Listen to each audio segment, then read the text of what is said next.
Hey, it's your girl Abby, aka New Age Coach here, and I am lighting the way for those on their way to the lights. And messy hair, do not care because you know what time it is. It is time for Bed with Bay. And firstly, I just wanted to show you my pajamas because I must ask you a question. Get it? Must ask you a question. How you doing, babe? That is corny as hell. You may have noticed that he's wearing a shirt, people. He's finally wearing a shirt. But if our views go down, don't you worry. I will be making sure he takes off the shirt next video. We gotta give the people what they want. I aim to please. I aim to please.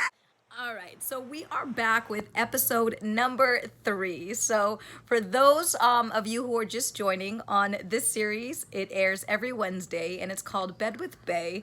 And it's just my bae here and I, and it's pretty much just our morning chats around life lessons, spiritual lessons, and just us connecting for pillow talk and inviting all of you to our bed for our pillow talk. But for those of you who have watched the first 2 episodes and are continuing on this journey for this 3rd episode, thank you. And we decided, you know what?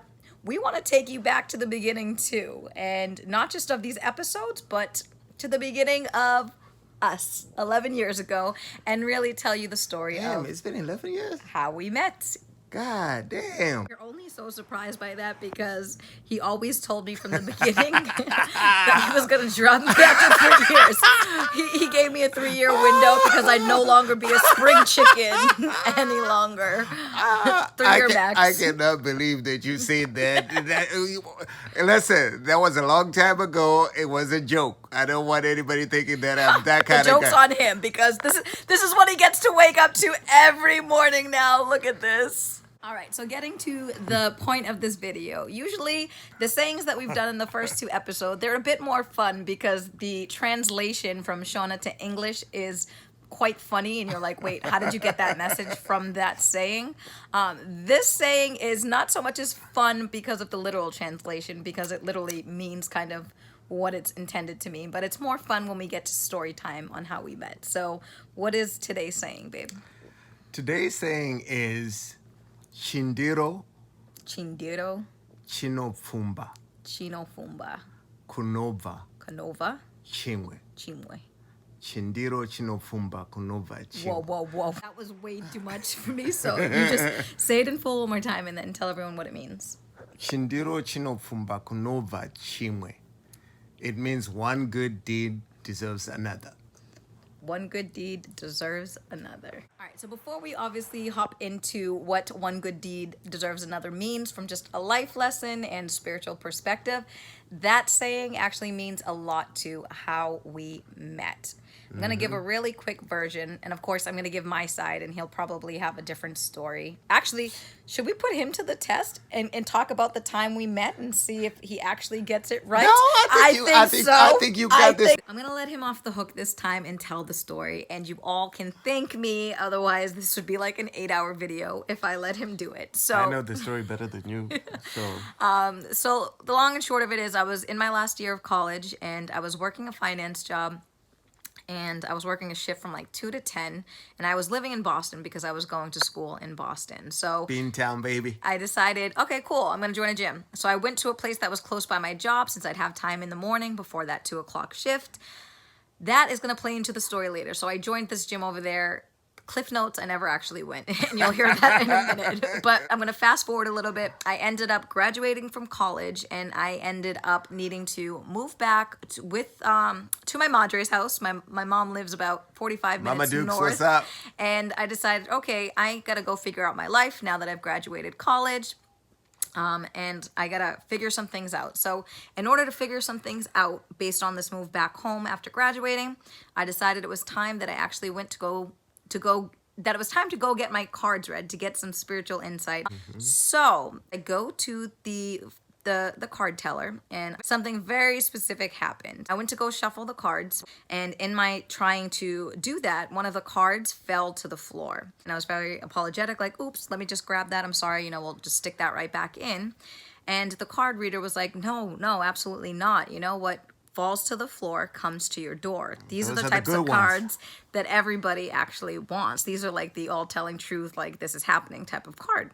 So she gets the cards, the card that fell to the floor. And what comes out of it is her first question to me was, okay, do you exercise? Do you go to a gym? Do you have anything around a gym? And I was like, well, I mean, technically, yeah. You know, I signed up for this gym. Again, rewind to when I said I signed up for the gym close to my job that I never, ever actually went to. I told her, yeah, I mean, I belong to a gym. It's in Boston. I have to cancel it. I don't go. And now that I've moved back home, you know, it doesn't work out schedule-wise or make sense for me to have that gym there. And she said, well, I would definitely not recommend that you cancel your gym membership. She said, he is there waiting for you. This is where you're going to meet your person. Down to the sign. This will be a Sagittarius, all of his attributes, his birthday month. Your person is waiting for you at the gym. I do not recommend you cancel that membership. So guys, this is a year or so before I even knew that this man existed in this world. I was at the gym, you know, I was waiting. I took all of that kind of what she gave me with a grain of salt, and I left that day, moved on with my life. And again, you know, just trying to get acclimated again to being graduated and being back in my hometown. With that, again, months after I canceled the gym membership in Boston, I was at a point where I realized, okay, I do need to like sign up for some type of gym or activity to kind of get out of my headspace. Lots of things were happening, and I knew that I had to get back into the groove of health, sanity, and kind of getting some of my energy out. And again, forgetting this session because this was months and months later. So I had found a local gym in the area of where my mom lives, where I was currently living at that time. And I signed up for that gym. And I would go to this gym once a week. There was this kickboxing class that I absolutely adored, and I took it every Saturday. So here we are. I have, for like the initial gym place I had canceled, I am now like going to this new gym, and I'll let you kind of take it from here. You know, at the new gym now, she's not telling the whole story. She and a friend of hers, they used to come to the gym together, and there was a friend of mine, so we used to box a little bit, shadow boxing, you know, your boy was getting into it. So they would spy on me. They would literally spy on me. And I'm not going to use the name that you gave me, but I'm not going to use that one. Dark chocolate. I have no shame. Okay. So whenever I'm working out and I'm sparring, they'll be like, true. oh, dark chocolate is here. I forgot about this part of the story. He's right, though. I'm no shame. Fast forward, one day I am leaving the gym. She happens to be walking in front of me. So the gym has got 2 doors, right? She opened the first door, and I said, oh, thank you very much. So I walked through, and then I opened the second door. And then she said, oh, thank you very much. And I do you said, guys know what his response was? We're going to take it full circle to the beginning of this video. What was your response when you held open that second door? one good deed deserves another. The funniest part is, I had asked him later on after we've been dating, like, what was the first thing you noticed about me, considering I was walking in front of him and I was wearing pants that said pink across the butts. So I was like, I wonder why he actually held the door open. And you know what he said he noticed first? Your eyes. It was your eyes. My eyes. You know what? You know what? She has this great confidence. You know, when you meet people who are very confident, they look at you directly into your eyes.